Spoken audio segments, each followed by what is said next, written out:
तब तक दूर लगती है दोस्तों जब तक कि चलना प्रारंभ नहीं किया जाए। नमस्कार दोस्तों, मैं हूं अविनाश कुमार पांचाल और आज मैं लेकर आया हूं आपके लिए मनोविज्ञान की इकाई 2 मनोविज्ञान की विधियों में से छोटी सी विधि है सर्वे विधि, जिसे हिंदी में अपन कह सकते हैं सर्वेक्षण विधि। बात करते हैं अपन सर्वे विधि की।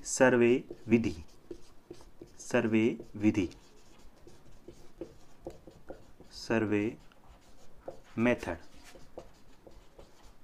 सबसे पहले बात करते हैं कि सर्वे विधि होती क्या है। तो सर्वे विधि मनोविज्ञान में बहुत सी बार समस्याओं का अध्ययन करने हेतु जब अपन छोटे छोटे नमूने लेते हैं, प्रतिदर्श लेते हैं, तो उनसे प्राप्त जो निष्कर्ष होते हैं उनमें वैज्ञानिकता की कमी आ जाती है। उसके अंदर जिस उद्देश्य को लेकर अपन सर्वे कर रहे हैं, या यूं कह लीजिए जिस उद्देश्य को लेकर अपन अध्ययन कर रहे हैं, वह उस उद्देश्य की पूर्ति नहीं कर पाता है। तो ऐसे समय हम जिस विधि को काम में लेते हैं वो है सर्वे विधि। सबसे पहले इस चीज़ को समझो कि एक अध्ययनकर्ता कुछ नमूने लेता है। नमूने के लो, या यूं कह लीजिए प्रतिदर्श के लो, प्रतिदर्श, और उस प्रतिदर्श के आधार पर वह किसी निष्कर्ष पर पहुंचता है। ऐसी जो विधि है वो है सर्वे विधि।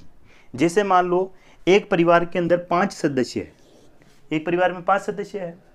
अगर मान लो मनोवैज्ञानिक जो है, या यूं कह लीजिए अध्ययन करता है, किसी एक व्यक्ति को लेता है और एक व्यक्ति के व्यवहार को देखता है और उसके बाद में वो निष्कर्ष पे पहुंचता है। मान लो वो जो एक व्यक्ति है वो मादक पदार्थों का सेवन करता है या उसमें कोई अन्य प्रकार का क्या है व्यवहार है, और उसके आधार पर कहता है कि इस एक व्यक्ति के व्यवहार के आधार पर कहता है कि पांचों या ये परिवार के जितने भी सदस्य हैं ये भी मादक पदार्थों का सेवन करते हैं, ये इसका जैसा व्यवहार है इसका भी उसी प्रकार का व्यवहार होगा। इस प्रकार की विधि में जो है वैज्ञानिकता की क्या होती है, कमी आ जाती है। वैज्ञानिकता की क्या आ जाती है, कमी आ जाती है। यानी कि छोटे स्तर पे जब अपन नमूना या प्रतिदर्श लेते हैं, सबसे पहले इस चीज़ को समझो कि नमूना या प्रतिदर्श होता क्या है। तो जो भी व्यापक चीज़ है, व्यापक संख्या है, उसको अगर छोटा सा हिस्सा लिया जाए, छोटा सा भाग लिया जाए, कोई एक संख्या ली जाए, तो उसे अपन नमूना या प्रतिदर्श कह सकते हैं।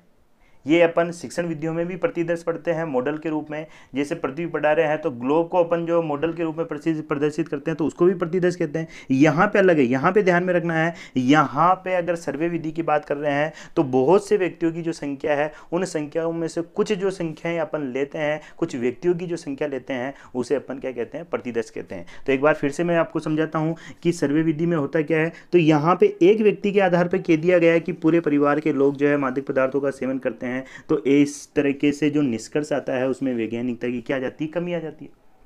लेकिन इसके परे अगर अपन सर्वे विधि का प्रयोग करते हैं तो सर्वे विधि में क्या होता है, नमूने या प्रतिदर्श की जो संख्या होती है वो व्यापक रूप से होती है।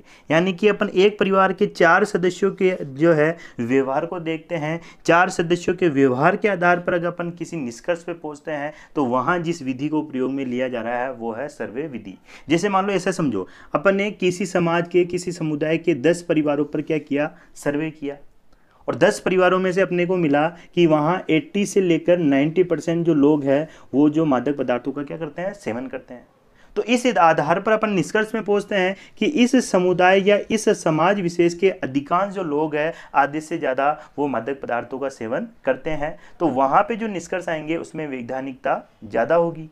लेकिन एक समाज के केवल एक परिवार या 2 परिवार को अपन ने ले लिया है, छोटे से स्तर पे अपन ने नमूना ले लिया, प्रतिदर्श को ले लिया है, और उसके आधार पर अपन कहें कि इस समाज में जो है अधिकांश लोग इस प्रकार के होंगे, तो वहाँ कहीं ना कहीं जो है वैज्ञानिकता उसमें क्या आ जाएगी, कमी आ जाएगी। तो ध्यान में रखना, सर्वे विधि में क्या होता है, तो सर्वे विधि में प्रतिदर्श के जो है व्यापक रूप से प्रतिदर्श लिया जाता है, उसके आधार पर निष्कर्ष में पहुंचा जाता है। ऐसी विधि को अपन क्या कहते हैं, सर्वे विधि कहते हैं, जिसे अपन हिंदी में सर्वेक्षण विधि भी कह सकते हैं।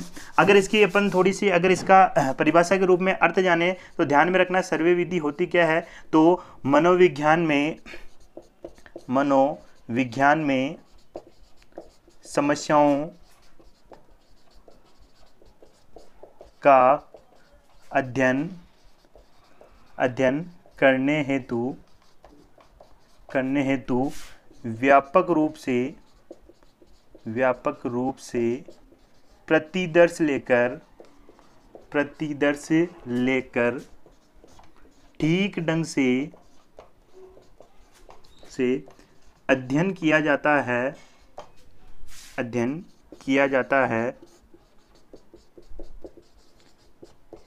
किया जाता है, इस विधि को सर्वे विधि कहते हैं।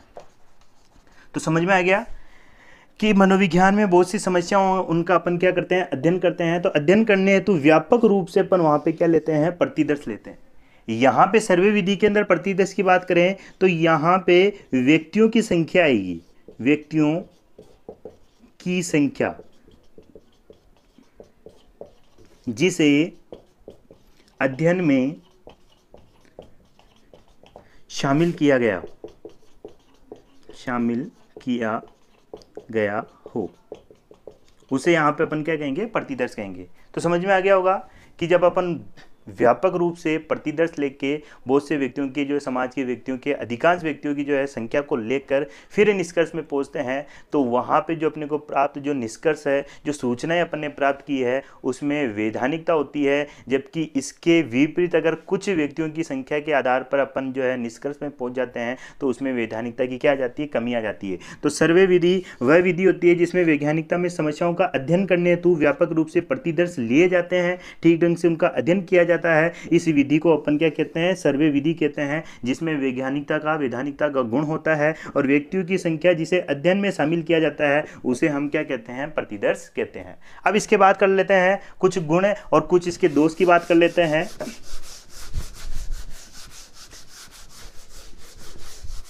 सबसे पहले गुण की बात करें, सर्वे विधि के गुण की बात करें अपन, तो इस विधि का जो सबसे बड़ा गुण माना गया है, सबसे बड़ा गुण यह होता है कि कम समय में ज़्यादा से ज़्यादा आंकड़े प्राप्त किए जा सकते हैं। यानी कि इस विधि का सबसे बड़ा गुण है, ध्यान में रखना है कि कम समय में, क्योंकि सर्वेक्षण अपन कर रहे हैं, जैसे मान लो अपने को 50 परिवारों के बारे में जानना है, अपने को देखना है कि 50 परिवारों में कितने व्यक्ति जो है क्या है, बेरोजगार है, कितने व्यक्ति है बेरोजगार।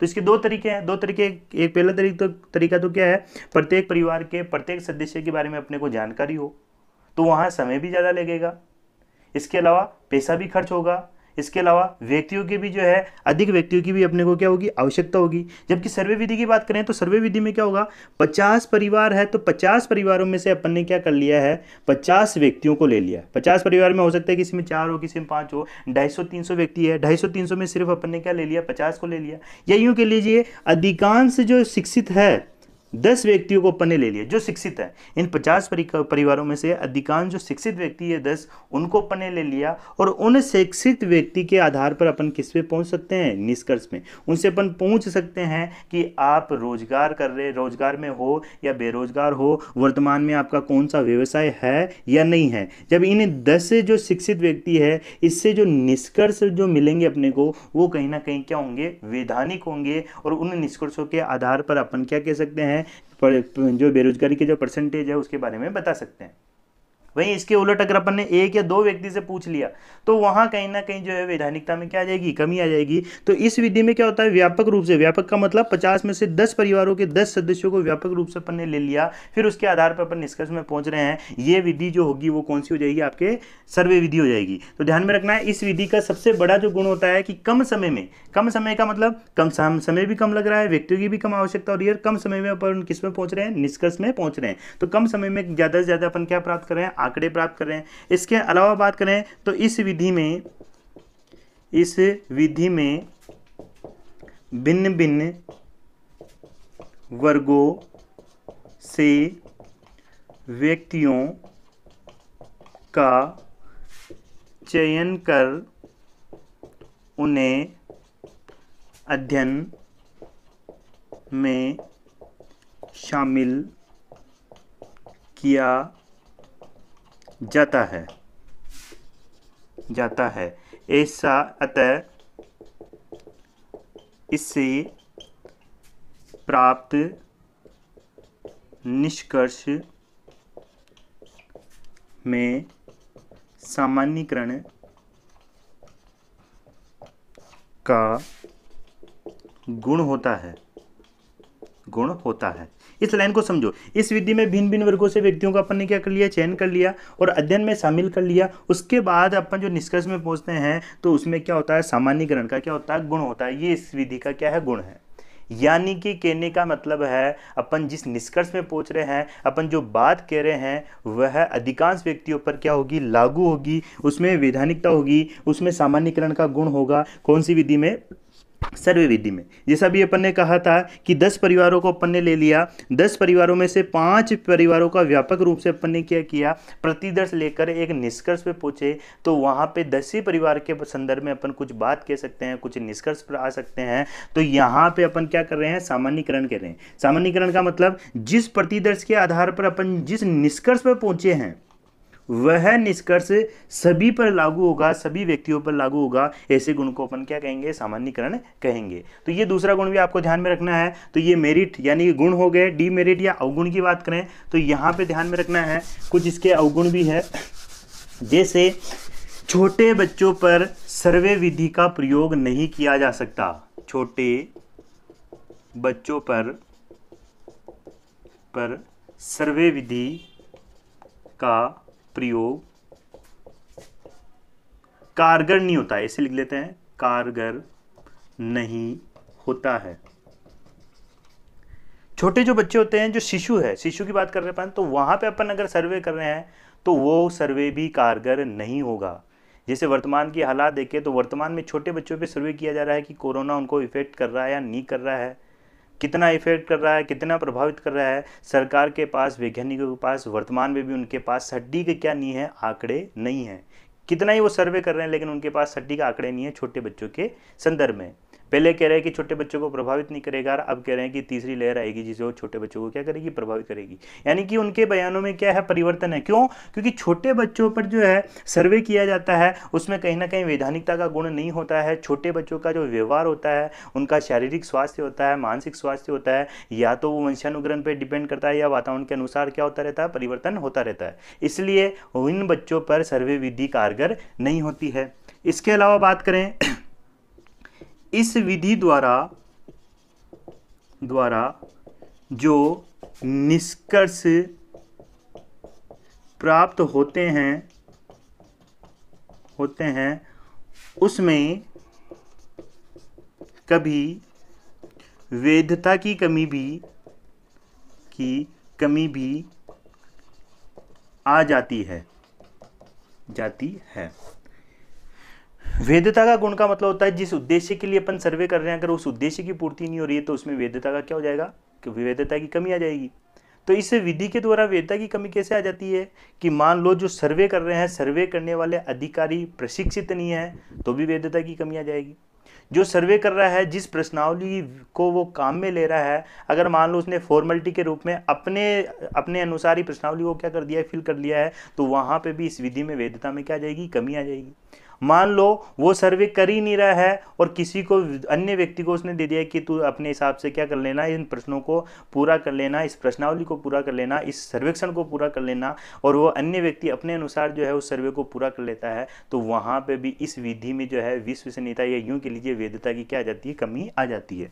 तो ये दो जो है अवगुण, डीमेरिट आपको ध्यान में रखनी है कि छोटे बच्चों पर सर्वे विधि का प्रयोग कारगर नहीं होता है, और इस विधि द्वारा जो निष्कर्ष प्राप्त होते हैं उसमें वैधता की बहुत बार क्या आ जाती है, कमी आ जाती है। तो ये छोटी सी विधि है। आशा करता हूँ कि विधि आपको समझ में आई होगी। तो अपने दोस्तों के साथ ज़्यादा से ज़्यादा शेयर करें और इस चैनल को सब्सक्राइब करें और वीडियो को लाइक करना ना भूलें। धन्यवाद। Thank you.